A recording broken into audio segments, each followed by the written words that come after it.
Peringatan, animasi ini dibuat dengan tujuan sharing pengalaman pribadi sang pengirim cerita.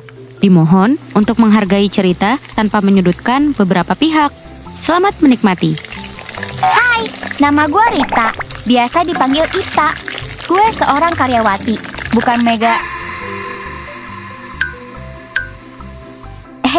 Stop, gak usah dilanjut. Bercanda, say. So, gue ulang ya. Gue itu karyawati yang lagi survive di Jakarta.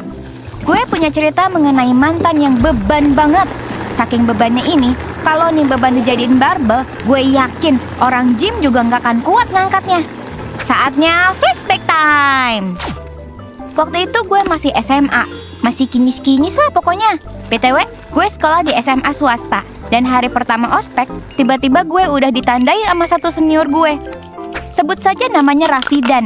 Sama teman-temannya biasa dia dipanggil Edan. Maksudnya Idan. Perihal tanda menanda, gue ditandain bukan buat dilabrak ya. Buat ditandain karena katanya muka gue mirip sama salah satu temennya. Tapi pas gue sama temannya tersebut ketemu, gue sama sekali gak merasa kami mirip. Picek kali ya mata si Idan waktu itu.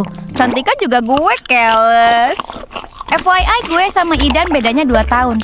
Jadi pas gue ospek, si Idan baru naik ke kelas 3. Udah kudu siap-siap UN tuh. Ospek pun berakhir dalam seminggu.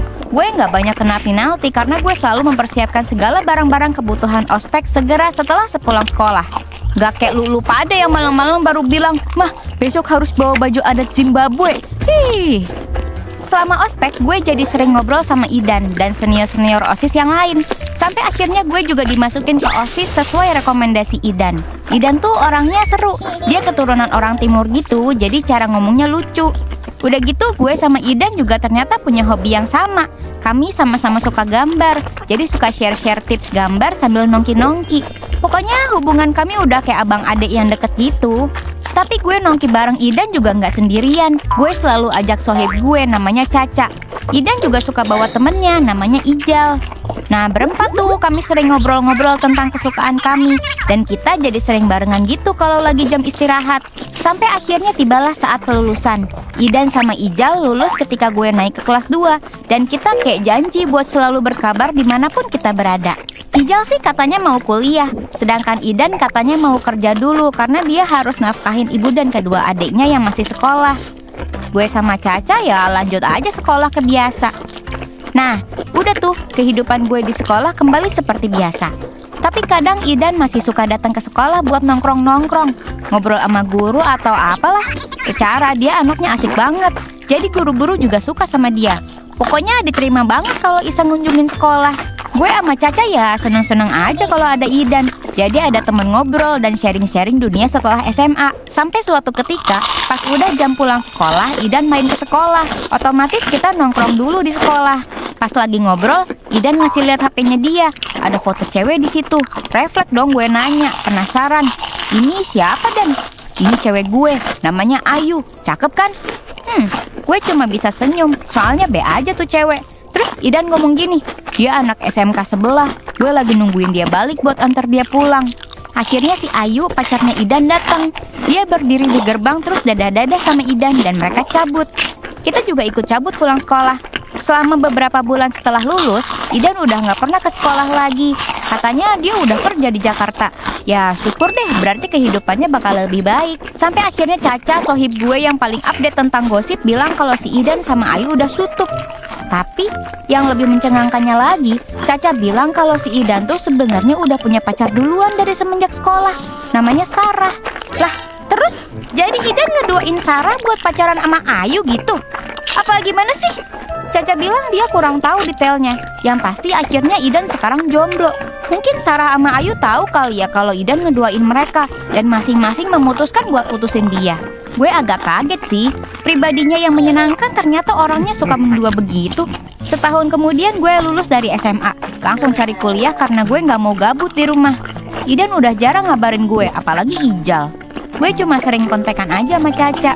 Sampai suatu ketika ada chat dari seseorang di Line yang ternyata itu si Idan. Lah, tahu dari mana ID gue? Idan ngajakin gue freelance jadi desainer di tempat makan yang dia buka bareng temannya. Ya akhirnya gue ambil, hitung-hitung uang jajan tambahan lah. Beberapa bulan gue kerja, sayangnya tempat makan itu tutup karena banyak faktor.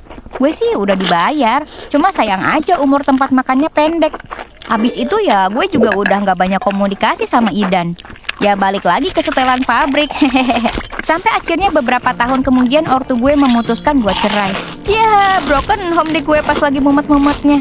So gue sama adik-adik gue ikut bokap buat pindah rumah ke yang lebih sederhana.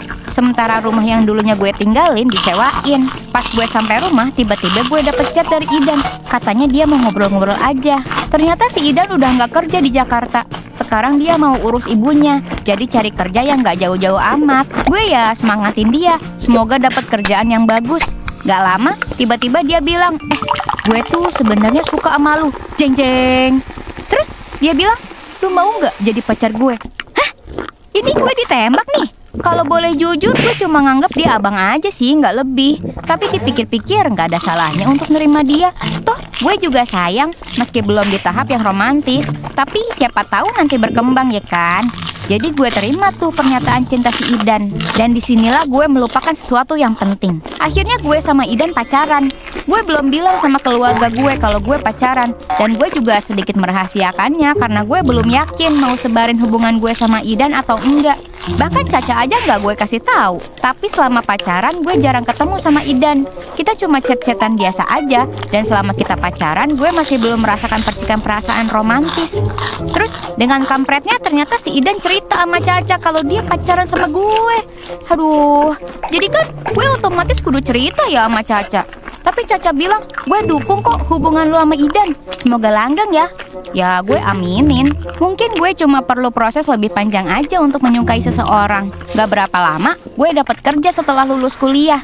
Sayangnya gue dapat kerjanya di luar kota. Mau gak mau gue sama Idan LDR-an. Masih suka chat kok gue sama dia. Terus si Idan mulai kayak, Beb, ada 30.000 gak? Boleh pinjem buat bensin? Ya udah gue kasih. Mungkin dia belum gajian. Beberapa hari kemudian dia bilang, Beb, ada 20 gak? Mau beli paket internet? Lah, kemarin baru minjem 30. Sekarang minjem 20. Bukannya gak mau minjemin ya. Bahkan gue niatnya ngasih kok. Cuma kok jarangnya deketan ya. Balik lagi, mungkin lagi seret. Dan dia emang belum gajian. Sebulan, 2 bulan dia minta uang terus ke gue. Nominalnya sih kecil-kecil, paling gede 50.000. Tapi kan kalau keseringan ya gue juga bingung ya. Kan gue juga ngekos. Emang kerjaan dia gajinya berapa sampai minta mulu ke gue? Terus gue tanya kan, gaji kamu belum turun, kok pinjam terus? Yang kemarin aja belum dibayar. Terus Idan akhirnya cerita kalau dia tuh lagi merintis usaha baru sama temennya. Mereka bikin perusahaan software gitu yang bikin aplikasi buat perusahaan. Dan si Idan ini programmernya. Setahu gue sih gitu ya. Tiap klien pesan tuh bayarnya di akhir, ketika aplikasinya udah bisa dipakai tanpa bug.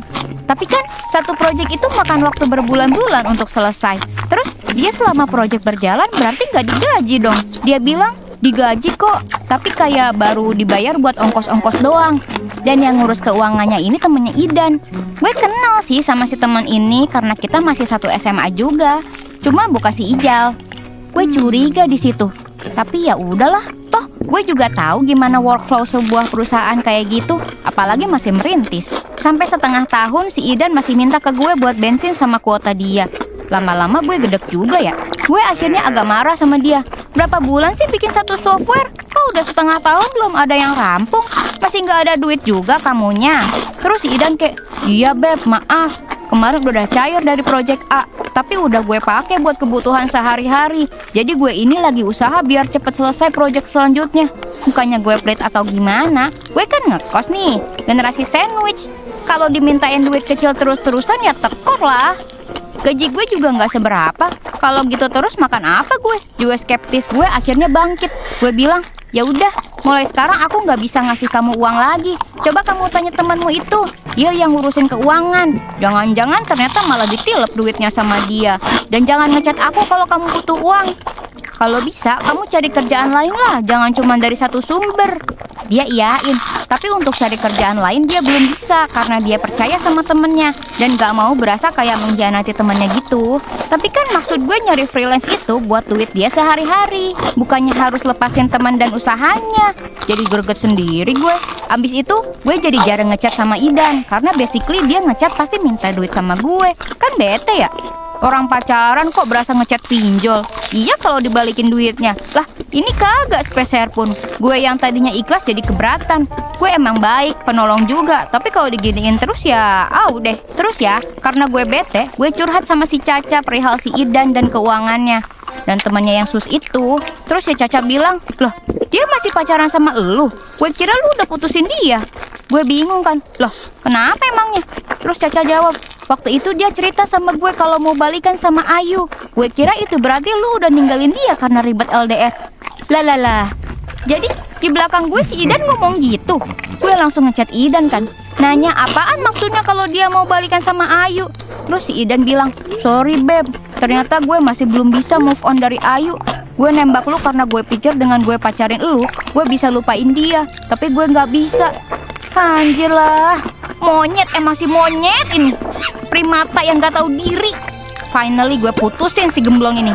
Dan ternyata inilah yang bikin gue gak bisa merasa sesuka itu sama Idan. Kayak perasaan gue gak bisa berubah ke arah yang lebih romantis. Mungkin Tuhan melindungi hati gue karena dia tahu Idan bukan orang yang bener. Setelah putus dari Idan, gue ngerasa lebih kalem. Duit gue juga gak habis gara-gara pengeluaran gak jelas. Dan gue lanjut kerja dalam damai sambil sesekali ngobrol sama Caca. Dari Caca lah gue dapat informasi kalau si Idan katanya sekarang balikan sama Ayu, yang padahal si Ayu tuh udah nikah dan punya anak. Tapi Ayu masih sempet-sempetnya balikan sama si Idan. Kayak jirlah kata gue teh. Katanya sih si Ayu lagi proses cerai sama suaminya. Tapi ya namanya jodoh ternyata mirip-mirip ya. Fix sih gue rasa si Idan kena tipu temennya. Atau emang anaknya gak bisa atur keuangan aja. Diajak maju juga gak mau. Untungnya udah gue putusin. Ntar dia malah nyeret gue ke kehidupan yang gak baik. Kan malah gue jadi kayak menjolimi diri sendiri.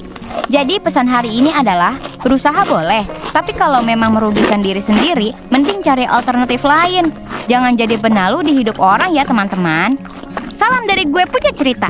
Jangan lupa like, share, komen, dan subscribe channel Gue Punya Cerita. Bye!